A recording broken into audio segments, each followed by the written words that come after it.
सारी की सारी दुनिया छुट्टी पर चली जाए, लेकिन मेड अगर छुट्टी पर चली गई तो जिंदगी हराम हो जाती है यार।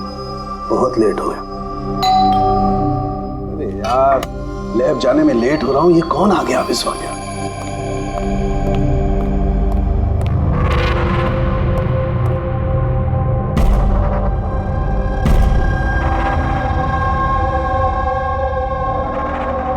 बाहर तो कोई दिखाई नहीं दे रहा।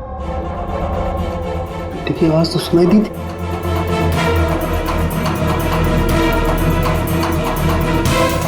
वहां कोई दिखाई नहीं दे रहा, घंटी सुनाई दी, लेकिन कुछ गड़बड़ है।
Invited to a murder at 10 Wood Villa, Yali Hills, 400876.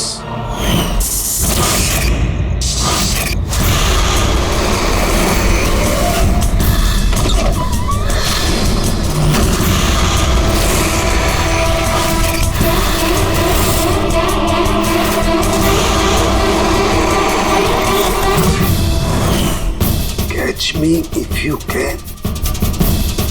ये सच्चाई है, मजाक है?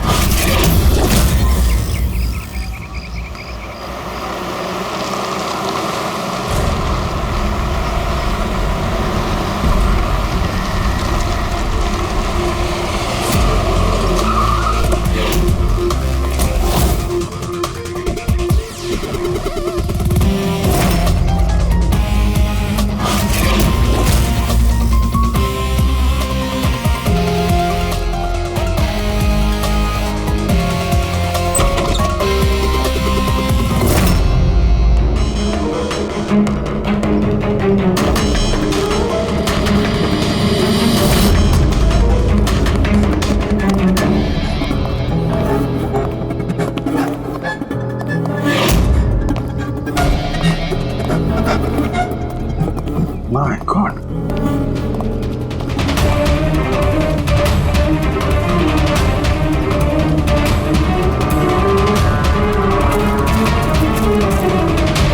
ना तो कोई भी नहीं है, ना कोई गार्ड, ना बंगले का मालिक। पंकज, जरा आसपास पता कर, बंगले का मालिक कौन है? जो भी इंफॉर्मेशन मिलती है लेकर आ। कितनी बेरहमी से खून किया है इसका। पूरे शरीर को चाकू से वार किए और फिर भी जी नहीं भरा तो उंगलियां काट दी। इतना खून तो जो फैला हुआ है इसके घाव का नहीं हो सकता। मतलब सा? मतलब ये पूरी कि जितना खून इस पूरे घर में फैला हुआ है, इतना खून तो एक इंसान की बॉडी में होता ही नहीं। कोई आईडी वगैरह नहीं? कौन है ये लड़की?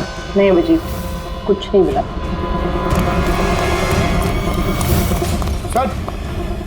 सर, इस बंगले की मालकिन राइना है और वो आधे घंटे में आ रही है। ओके, ठीक है। तब तक एक काम करते हैं, यहाँ पे जितनी भी चीजें हैं, ये प्लाट, कोई सबूत, सब इकट्ठा करते हैं। कुछ भी छूटनी नहीं चाहिए। पता तो चले क्या हुआ है यहाँ पे।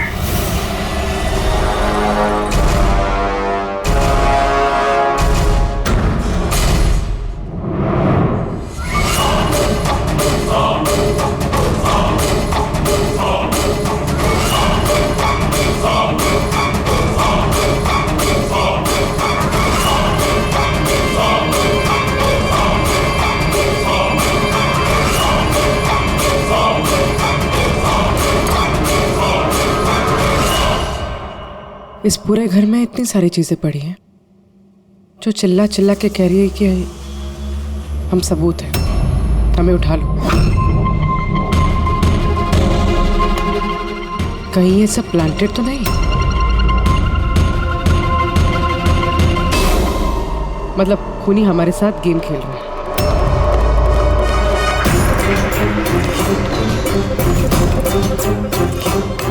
ये सब किसने किया है? ये सब किसने किया है? What is all this? हमारे से ये तो हमसे पूछ रही है किसने किया है। इतना गंदा कर दिया है, अब साफ नहीं कर सकते थे ये? वो सर साफ करने के लिए भी हमें बुल रही है। बदबू आ रही है। ए, मेरे बंगले में ये औरत क्या कर रही है? ओए बिरजू, बिरजू कहाँ है? बिरजू, बिरजू। लाश देख के लोग या तो बेहोश हो जाते हैं या डर के मारे गिर जाते हैं। इसको तो कुछ हुआ ही नहीं। बिरजू, बिरजू, बिरजू, अब बिरजू, बिरजू। दादाजी, आपने ये घर ऐसे ही लावारिस छोड़ रखा है? एक्सक्यूज मी, घर लावारिस नहीं है, इस घर की मालकिन मैं हूँ। ये मेरा पुश्तैनी बंगला है। आपका बंगला है तो आपने देखभाल करने के लिए किसी को रखा नहीं है क्या यहाँ पे? ऑफ कोर्स है बिरजू, बट पता नहीं वो कहाँ है। बिरजू! इस औरत की लाश पड़ी है आपके बंगले में, आप उसको भी नहीं जानती? मैं कुछ नहीं जानती, और अब प्लीज यहाँ से निकल जाइए और जाते जाते सब कुछ साफ करते हुए जाइए। बिरजू! सर ये औरत थोड़ी अजीब है और टेढ़ी भी।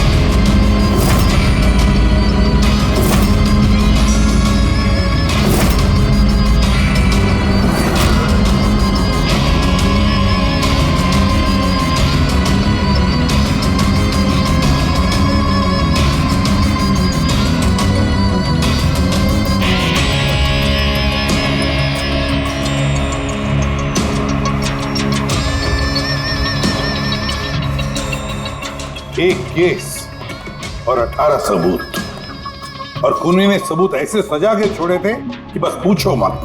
सर लेकिन प्रॉब्लम ये है कि इनमें से कोई भी सबूत हमारे किसी काम का नहीं है। ये सारे सबूत हमारे किसी भी काम के नहीं है, इसका क्या मतलब है तारिका? मतलब ये कि ये सारे सबूत पुराने हैं। What? ये सारे सबूत पुराने तो क्या लड़की का खून भी पुराना है? कितने पुराने बताओ? सर 4 से 10 साल पुराने। ये सारे सबूत 4 से 10 साल पुराने, तो क्या इसका मतलब इस लड़की का खून 10 साल पहले हुआ है?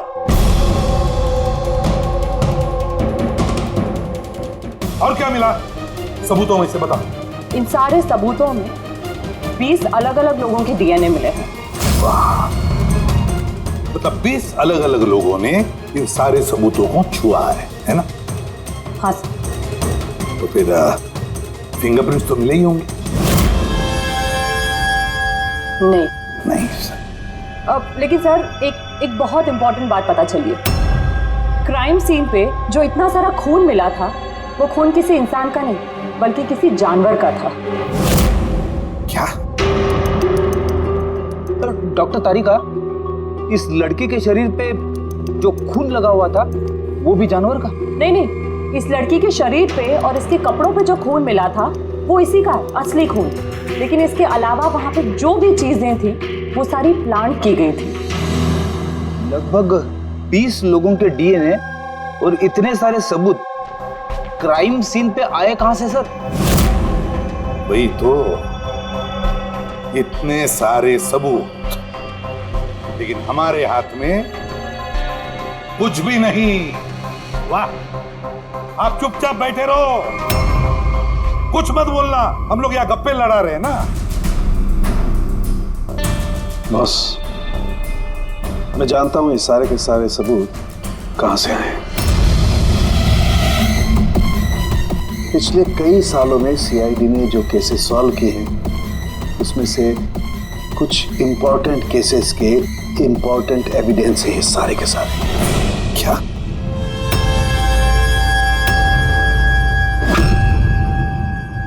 तो मैंने रायना और उसके परिवार का बैकग्राउंड चेक किया। उसके परिवार में 2-3 लोग खून के इल्जाम में जेल की सजा काट रहे हैं। और ये रायना, इसे बाइपोलर डिसऑर्डर है। तभी वो वैसे बर्ताव कर रही थी। और वो जो केयर टेकर था बिरजू, उसका कुछ पता चला? सर, उसकी फोन की लास्ट लोकेशन उस बंगले के बाहर ही एक्टिव थी, उसके बाद से ऑफ है। ढूंढने की कोशिश जारी है। कमाल है, उस बंगले में इतना कुछ हुआ और बंगले की मालकिन को कुछ पता ही नहीं। केयर टेकर गायब है। यार ये कहीं बीमारी की आड़ में कोई गेम तो नहीं खेल रहे? हो सकता है, नजर रखनी पड़ेगी उस पर। पंकज, वो जो लड़की की लाश मिली थी उसका कुछ पता चला? सर सारे पुलिस स्टेशन, न्यूज़पेपर और न्यूज़ चैनल में भेज दिया, थोड़ी देर में पता लग जाएगा सर। सारुण के हमारे पुराने केसेस के सारे सबूत वहां पर कैसे पहुंचे? चुपचाप बैठ के नहीं चलेगा सारुण, मुझे जवाब चाहिए अभी। तू फॉरेंसिक सर्जन है, इस फॉरेंसिक डिपार्टमेंट का इंचार्ज है, अपनी जिम्मेदारी से भाग नहीं सकते तो बस बताओ जल्दी। अपनी जिम्मेदारी से नहीं भाग रहा हूँ। और नहीं तो क्या? बताओ ना फिर, हमारे पुराने एविडेंस, हमारा रिकॉर्ड में से गायब कैसे हुआ? बस एक काम करते हैं, रिकॉर्ड रूम में चल के वहां पूछताछ करते हैं, पता चल जाएगा बस वहां पर क्या गड़बड़ हुई है। प्लीज। इतने सारे सबूत गायब कैसे हो गए? मालूम है ना ये सबूत कितने इंपॉर्टेंट होते हैं? तो फिर आपके होते हुए ये चूक हुई कैसे? कैसे गायब हो गए सबूत? सर, हमारे होते हुए चोरी नहीं होती सर। तो फिर चोरी कब हुई? सर, ये चोरी रात को ही होगी, क्योंकि हम लोग रात को नहीं रहते ना। इसीलिए चोरी हो गई? और आपका क्या कहना है? सर, मैंने डॉक्टर साहब को कितनी बार बोला कि लॉक वगैरह ठीक करवा लीजिए, दरवाजे खिड़कियां ठीक करा लीजिए, सीसीटीवी कैमरा लगवा लीजिए, लेकिन डॉक्टर साहब हमारी सुनते ही नहीं है। और तो और क्या? और क्या? सर वो पता नहीं किसी को भी लेके आ जाते हैं सर, बोलते हैं कि पुराने एविडेंस देखने हैं। और क्या? सर वो पता नहीं किसी को भी लेके आ जाते हैं सर, बोलते हैं कि पुराने एविडेंस देखने हैं। किसे लेकर आए थे ये? पिछले 3 महीने पहले किसी को लेकर आ गए, बोले कि क्राइम जर्नलिस्ट हैं, इनको पुराने एविडेंस देखने हैं। बॉस वो एक जर्नलिस्ट था, फॉरेंसिक पर एक आर्टिकल लिखना चाहता था, मुझसे रिक्वेस्ट की, मैंने उसे परमिशन दे दी बस। देख सारुण के, तो अच्छी तरह से जानता कि यहाँ किसी भी बाहर के आदमी को अंदर आना मना है, और तू जर्नलिस्ट को यहाँ लेकर आया। सर, पिछले महीने भी सर कॉलेज के स्टूडेंट को लेकर आए थे, उन्हें भी पुराने एविडेंस दिखा रहे थे, तो हो सकता है कि उनमें से किसी ने चोरी की हो। नहीं बॉस, ऐसा नहीं हो सकता। वो तो फॉरेंसिक के स्टूडेंट थे, बेचारे मुझसे परमिशन मांग रहे थे, सर हम स्टडी करना चाहते हैं, कुछ प्रैक्टिकल देखना चाहते हैं, कुछ सीखना चाहते हैं, सर प्लीज परमिशन दे दीजिए। मैंने उन्हें परमिशन दे दी बस। बॉस मैं एक रेस्पॉन्सिबल इंसान हूँ बॉस, आफ्टर ऑल ये मेरा अधिकार भी तो है यार। देख सारुण के, सीआईडी को लुटवाने का तुझे कोई अधिकार नहीं है, समझे? और तो और यहाँ कोई कॉलेज खोल के नहीं रखा है फॉरेंसिक सिखाने के लिए। तुम स्टूडेंट्स को यहाँ ला कैसे सकते हो? किसके परमिशन से लाया तुमने? देख सारुण के, अच्छी तरह से याद रख, इस रिकॉर्ड रूम में कोई भी नहीं आ सकता। ना मैं ला सकता हूँ, ना तुम ला सकते हो, ना ये ला सकता। फिर वो चाहे अपने परिवार वाला हो, कोई दोस्त हो। हाँ अभिजीत।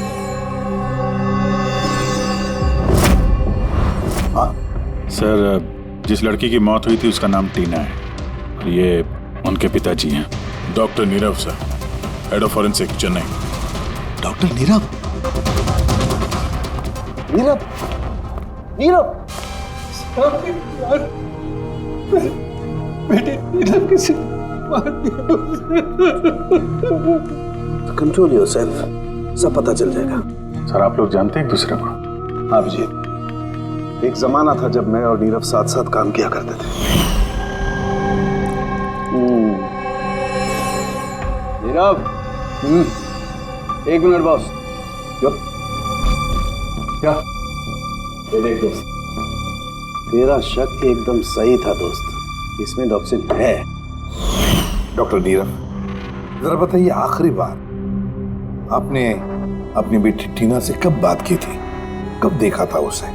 एक्चुअली वो कॉलेज के हॉस्टल में रहती थी, 2 दिन पहले से बस गायब हो गई थी।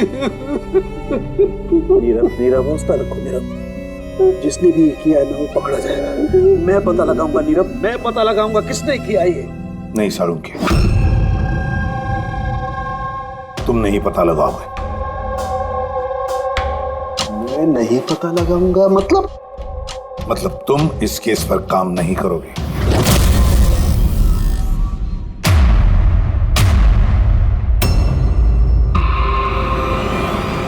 क्यों? क्योंकि तुम्हारी लापरवाही की वजह से फोरेंसिक रिकॉर्ड रूम में से सबूत गायब हो गए।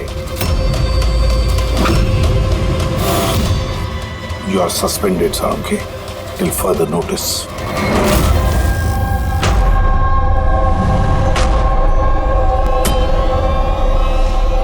बस तुम्हें लगता है कि ये सब कुछ मेरी वजह से हुआ? तुम मुझ पर इल्जाम लगा रहे हो? ये इल्जाम नहीं है साळुंखे, ये हकीकत है और ये तुम अच्छी तरह से जानते हो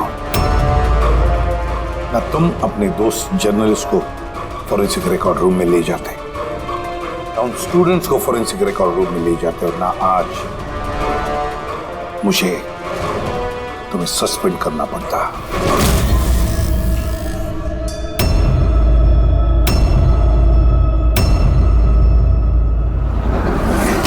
यार नीरव को मेरी जरूरत है, इस केस को मेरी जरूरत है यार, प्लीज। नहीं साळुंखे, सर आपने मुझे बुलाया? डॉक्टर तारिका, अब से तुम डॉक्टर नीरव की बेटी टीना की केस हैंडल करोगी। मैं? हाँ। लेकिन सर अभिजीत, साळुंखे का दोस्त जर्नलिस्ट और उसके वो स्टूडेंट्स जो फोरेंसिक रिकॉर्ड रूम में आए थे, सबकी अच्छी तरह से इंक्वायरी करो, अच्छी तरह से।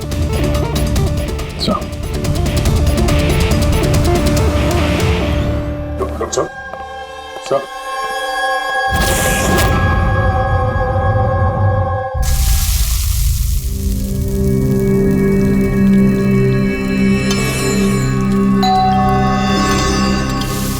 आ गए वो प्रद्युमन के दाएं बाएं दया और अब जी मेरे घाव पर मरहम लगाने के लिए। मुझे मालूम है खोलते ही कहेंगे सर कुछ नहीं होगा, हम यहाँ पर पूरा विश्वास है, सब कुछ ठीक हो जाएगा। क्या काम ठीक हो जाएगा?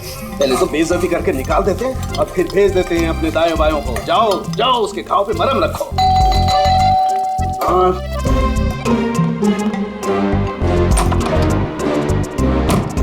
हाय। मॉर्निंग।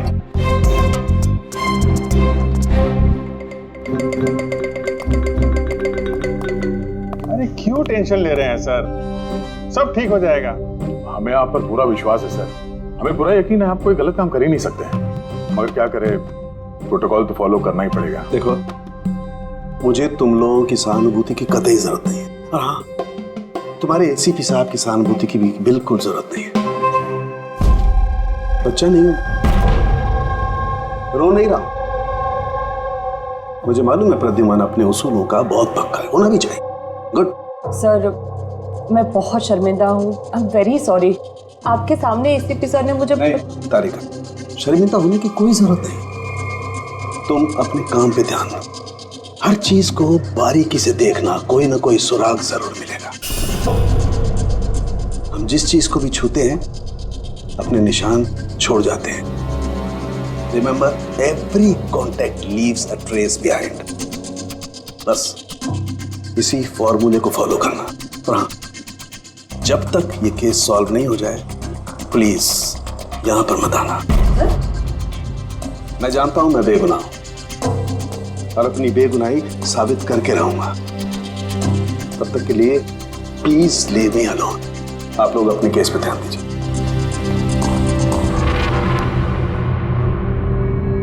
बात कर रहे हैं मामला। वैसे सर खाने में क्या बना है? भूख बहुत लग रही है।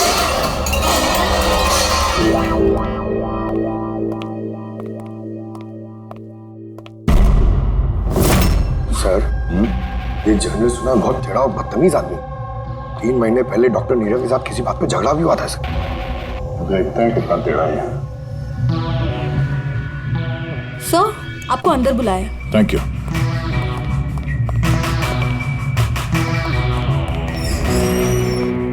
अरे वाह, नसीब हमारे, आज तो सीआईडी टीम के सीनियर इंस्पेक्टर दया से मुलाकात हो ही गई। आइए आइए, बैठिए बैठिए। हम यहाँ बैठने नहीं आए। अरे ऐसी भी क्या बेरुखी है जनाब। चलिए जाने दीजिए, छोड़िए। ये बताइए कि क्या लेंगे? चाय, कॉफी, ठंडा? ठंडा ठंडा वंडा नहीं पीते हम लोग। वैसे दया साहब, मैं काफी टाइम से सीआईडी टीम पर एक डॉक्यू ड्रामा सीरीज बनाने की फिराक में हूँ, लेकिन अपने एसीपी साहब मिल ही नहीं रहे। तुम तो जानते ही होंगे, सीआईडी अरे गहरे को एंटरटेन नहीं करती। आप सीधे मुद्दे की बात करें। हाँ, क्यों नहीं। पिछले 20 सालों से मैं इस प्रोफेशन में हूँ, हमेशा पॉइंट पे रहता हूँ। बताइए, सबसे पहले क्या बात करूँ? डॉक्टर नीरव से हुए झगड़े के बारे में या फिर फॉरेंसिक रिकॉर्ड विंग के बुरे हाल के बारे में?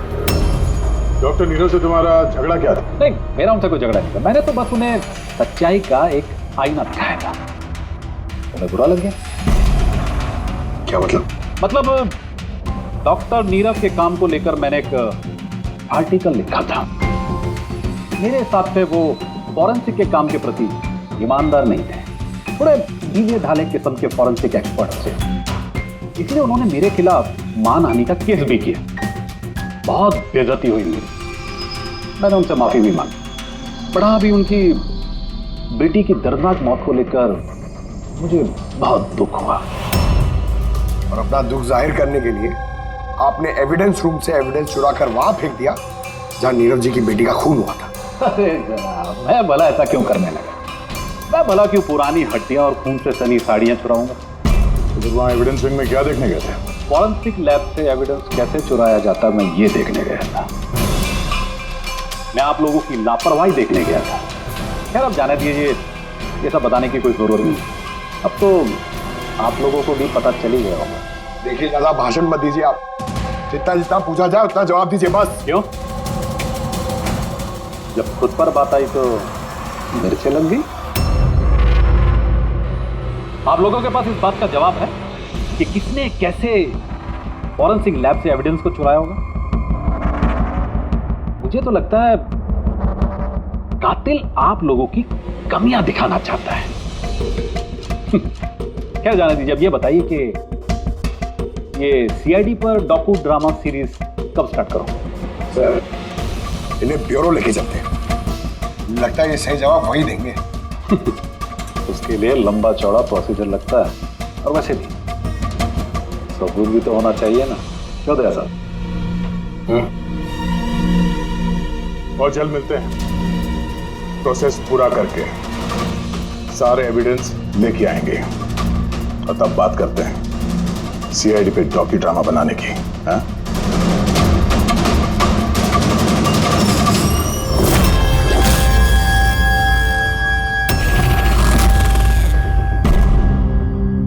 डॉक्टर नारायणी। यस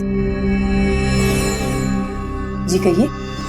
हम लोग सीआईडी से एक केस के सिलसिले में आपसे बात करनी है। जी बताइए। जो स्टूडेंट पिछले महीने फॉरेंसिक रिकॉर्ड रूम देखने गए थे, वो सारे के सारे चोरी और खून के इल्जाम में सस्पेक्टेड हैं। व्हाट? ऑफिसर, आपकी जरूर कोई गलतफहमी हो रही है। हमारे स्टूडेंट ऐसा कभी नहीं कर सकते हैं। हम भी यही उम्मीद करते हैं कि उन्होंने नहीं किया होगा, मगर खून तो हुआ है और इल्जाम उन्हीं पे है। देखो, हमारे बच्चे सिर्फ एजुकेशनल टूर के लिए वहां पर गए थे और आप लोग उन पे शक कर रहे हैं। हमारा काम है केस को सुलझाना और अपराधी को उसके अंजाम तक पहुंचाएं। आप उन 10 स्टूडेंट्स को प्लीज बुलाइए, हमें बस उनसे पूछताछ करनी है और उनकी उंगलियों पर निशान लेने हैं। देखिए आप लोग समझिए, वो लोग स्टूडेंट हैं। देखिए हम 3rd डिग्री देके उनको पूछताछ नहीं कर रहे हैं, हम सिर्फ नॉर्मल पूछताछ कर रहे हैं। और हाँ, उनको कुछ बताइएगा नहीं कि हम किस सिलसिले में उनसे बात करना चाहते हैं। ओके। फॉरेंसिक रिकॉर्डिंग देख के आप लोगों को कैसा लगा? सर मेरा तो दम घुट रहा था वहाँ। कोई जगह है वो भी, पुराने दांत, हड्डियाँ, खून के कपड़े। मुझे तो वो जगह बिल्कुल पसंद नहीं आई। बहुत अजीब सी फीलिंग आ रही थी। तुमको ये खांसी हमेशा रहती? नहीं मैम, कभी कभी होती है। सर मुझे वो जगह बिल्कुल यूजलेस लगी, ना कोई देखभाल ना सबूत अच्छे से रखे थे। और सर मुझे तो उन कोल्ड केस फाइल्स के एविडेंस को घर ले जाने का मन था ताकि मैं उन पे स्टडी कर सकूं। मुझे रोमांच महसूस हो रहा था। हत्यारों और पीड़ितों के दिमाग की कल्पना करने की कोशिश की। बुरा इरादा, दुख, दर्द।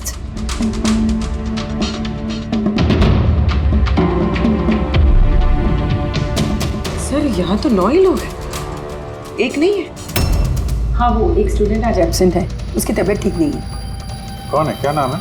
सारिका। सारिका, हमें उसकी पूरी डिटेल्स चाहिए। हाँ तारिका, कुछ मिला क्या नहीं अब तक? देखो तारिका, हमारे पास वक्त नहीं है।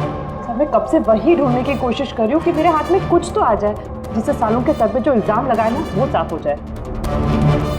जो कुछ भी हो, कोई ना कोई तो है जो सांखे को फंसाने की कोशिश कर रहा है। कौन हो सकता है और फिर क्यों कर रहा है वो ये? सर तो आपको ये बात पता है, फिर भी आपने सालों के सर को निकाला। तारिका, मैंने सिर्फ वही किया जो कानून ने मुझे कहा। मैं तो सालुंखे को क्या? सर को आप क्या? खूनी ने एक बहुत बड़ी गलती की है। कौन सी सर? जब तुम लोग वुडविला गए थे, उस घर में घूम रहे थे, अंदर से बाहर, बाहर से अंदर, सब जगह सबूत इकट्ठा कर रहे थे। उस वक्त फ्रेडी, तुम अपने निशान छोड़ रहे थे, अपने हाथों के निशान, पैरों के निशान और भी कुछ कुछ चीजों के निशान, और उसका तुम्हें पता भी नहीं था, एहसास भी नहीं था। और खूनी बिल्कुल वैसे ही निशान छोड़ कर गया है वहां पर। ऐसे निशान जो हम ट्रेस कर सकते हैं। ट्रेस से तो निशान? याद रखो, हम जिस चीज को भी छूते हैं अपने निशान छोड़ जाते हैं। Remember, every contact leaves a trace behind. Sir ने मुझे हिंट दिया था, मेरे दिमाग में कैसे नहीं आया?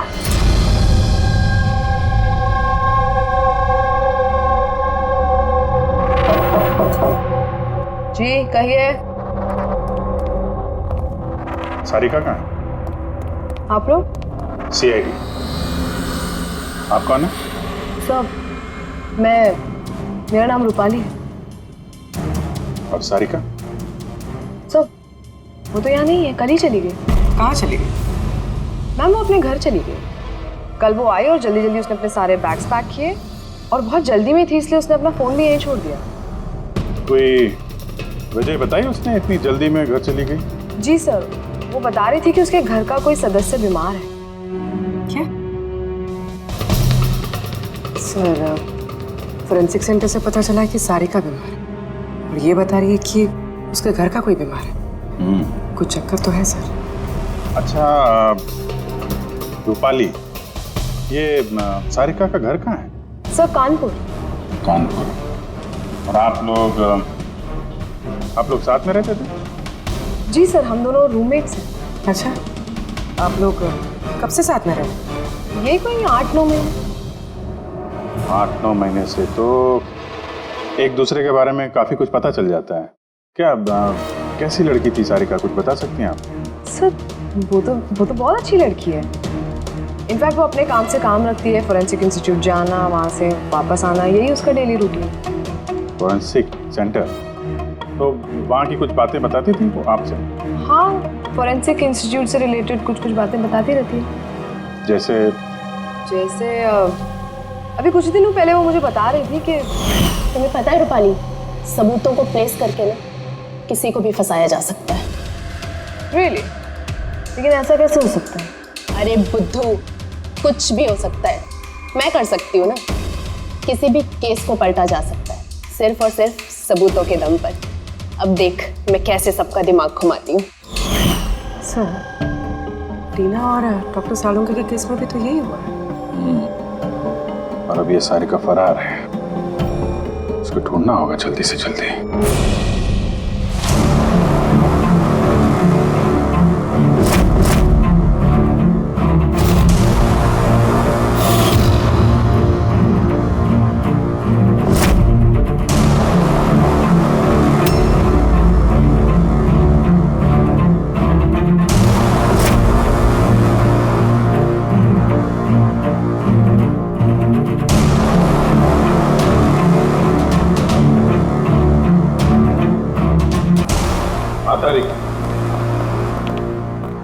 सकोनी जो भी है, अभी उसने इतने सारे सबूत चुराए और क्राइम सीन पे प्लांट किए। ये करते वक्त उसने जरूर इन चीजों को छुआ है। लेकिन डॉक्टर तारिका, तुमने तो कहा था कि फिंगरप्रिंट्स के कोई निशान नहीं मिले, तो फिर इन चीजों को छुआ कैसे? उंगलियों के तो कोई निशान नहीं है, लेकिन मैं ये कहने की कोशिश कर रही हूँ कि इतने सारी चीजें उसने चुराई और क्राइम सीन पर प्लांट की। अब इतनी मेहनत करने के बाद उसे जरूर थोड़ा तो पसीना आया होगा। मतलब sweat analysis? Exactly, sweat analysis किया मैंने, स्वेट एनालिसिस। और इस प्रोसीजर से मुझे एक डीएनए भी मिला। ये देखिए, इस डीएनए से मुझे ये पता चला कि इस इंसान को एक खास किस्म की बीमारी है, सिस्टिक फाइब्रोसिस। ये किस तरह की बीमारी है? ये एक जेनेटिक बीमारी है पूर्वी।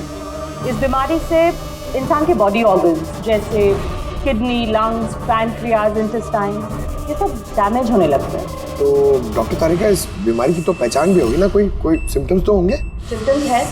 अगर ये बीमारी ज़्यादा टाइम तक रहे तो वो इंसान की उसकी ग्रोथ पुअर हो जाती है, फैटी स्टूल्स होने लगते हैं, सांस लेने में तकलीफ होती है, बहुत खांसी आती है, इनफैक्ट साइनस इन्फेक्शंस होने लगता है। सांस लेने में तकलीफ और खांसी? तो ऐसे मरीजों को तो हॉस्पिटल के काफी चक्कर लगाने पड़ते होंगे। कांस्टेंट मॉनिटरिंग की जरूरत पड़ती है। बस सुविधा मुझे, शहर में जितने भी हॉस्पिटल्स हैं सब में जाकर के पता लगाओ सिस्टिक फाइब्रोसिस के मरीज कितने हैं और क्या उनमें से कोई एक ऐसा पेशेंट है जिसका हमारे इस केस से संबंध है।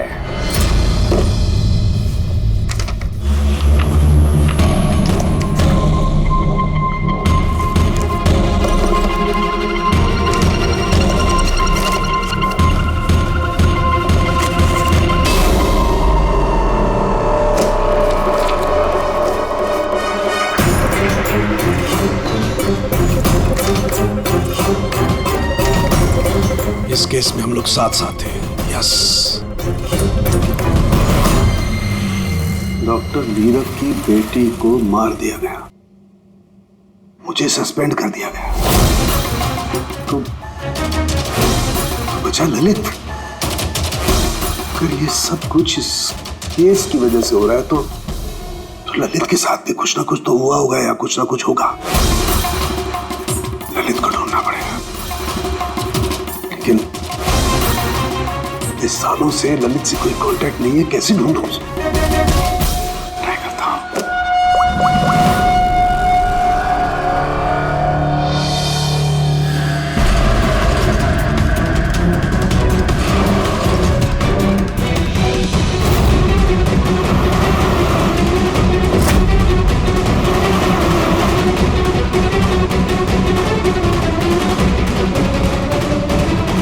Are you sure? ये वही है? जी हाँ, ये वही है। और इसको हॉस्पिटल में 2-3 बार आना ही पड़ता है। My God. Thank you very much. Thank you.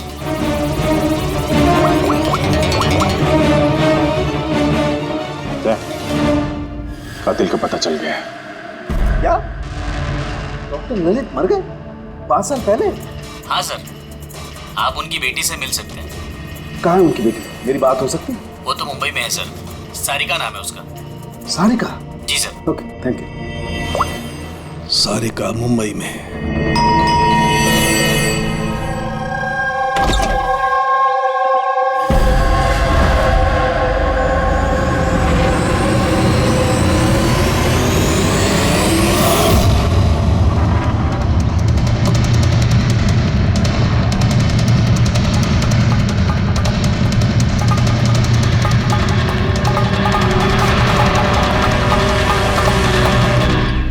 सच के बहुत करीब हो तुम। एक आखिरी जगह जहां खून होगा। इंतजार कर रहा हूं तुम्हारा, वही जहां से ये सब शुरू हुआ था 8 साल पहले।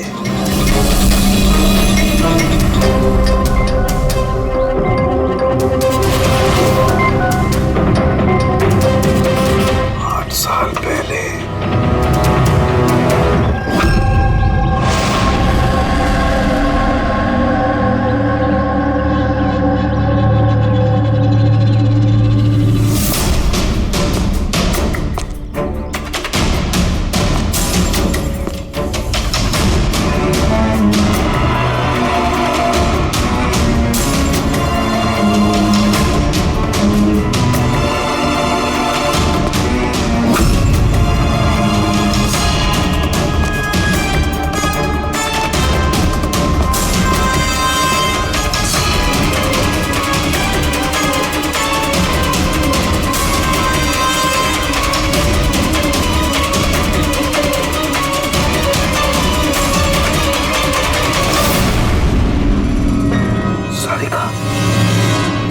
इसे किसने मारा? ये लाइट को क्या हुआ?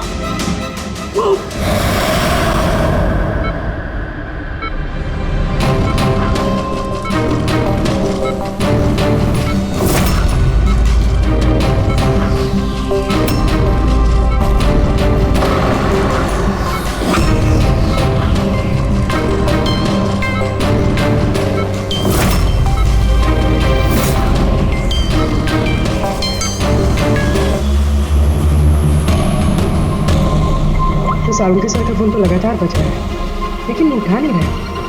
कहीं किसी मुसीबत में तो नहीं? सारुण के साहब के फोन की लोकेशन ट्रैक करो, देखो कहाँ पे है और उस खूनी का भी।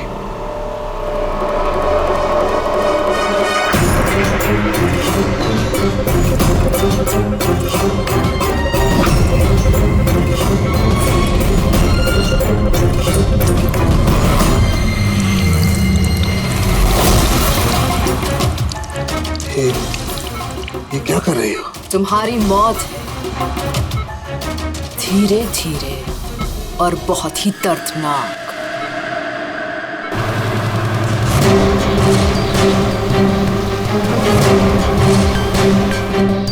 तुम्हारे खून की एक एक बूंद का कतरा जब तुम्हारे शरीर से धीरे धीरे करके निकलेगा ना, तब बहुत मजा आएगा तुम्हें, है ना? तुम ऐसा क्यों कर रही हो? अपने बाप की मौत का बदला ले रही। अरे हत्यारे हो तुम तीनों। तुम्हारा बाप रघु? हाँ, रघु, जिसे तुमने, डॉक्टर ललित ने और डॉक्टर नीरव ने मिलकर मार डाला। और तुम्हारी वजह से आज मेरा बाप मेरे साथ नहीं है। मार डाला? हमने? कैसे? सबूत इकट्ठा करके मार डाला। तुम लोगों ने सबूत इकट्ठा किया, मेरे बाप को फांसी की सजा दिलवा दी।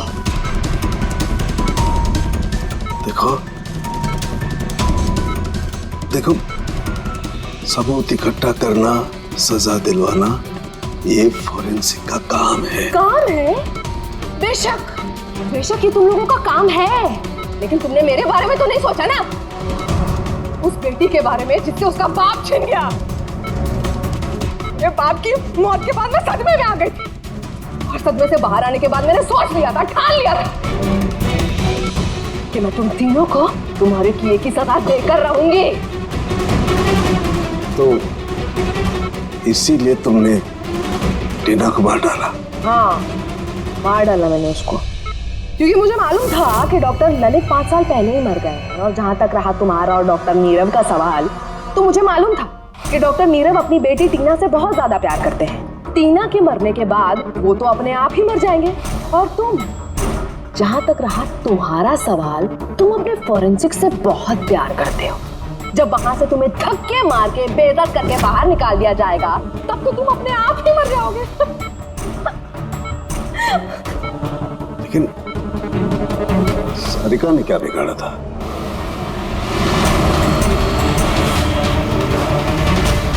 सारिका, उसे तो मरना ही था। वो ललित की बेटी जो थी, और वो फॉरेंसिक में काम करती थी तो मेरे काम आती ना वो। उसी की मदद से तो मैंने फॉरेंसिक विंग से सारे सबूत इकट्ठा किए थे। तुम्हारा फॉरेंसिक तुम्हारे खिलाफ। ये देखो डॉक्टर सालुंके, हो गया मेरा बदला पूरा। और जब तक सीआईडी यहाँ पर आएगी ना, तब तक तुम ऊपर। Good by doctor Salunke.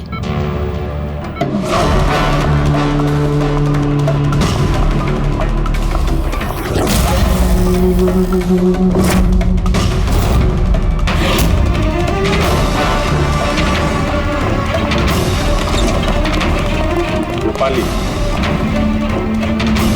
खेल खत्म तुम्हारा। मेरा खेल खत्म और सालुंके का भी। बचा सकते हो ना तुम लोग, तो बचा लो। खून का कर्ज हो गया अब तो बॉस तुम्हारा मुझ पर। मेरा कर्ज नहीं हुआ है खून का तुम्हारे ऊपर। ये तो वो कर्जा है जिन लोगों को तूने फांसी पर लटकाने में मदद की ना हमारी, वो कर्जा है। अब चुका दे। अच्छा सुन, बहुत आराम हो गया, सीधे काम पर चल। अच्छा जल्दी से ठीक हो जाएगी। तारिका अकेली मुर्दों से बातें कर रही है। ओहो तारिका, अभिजीत को तुम्हारी बड़ी फिक्र है भाई। देखो भाई, अब एक हफ्ते तो मैं यहाँ से हिलने वाला नहीं हूँ बॉस। एक काम करो ना, तब तक तारिका से काम चला लो। अच्छा ये आराम करिए आप। Silence please. हाँ सालों की साइलेंस, चुप।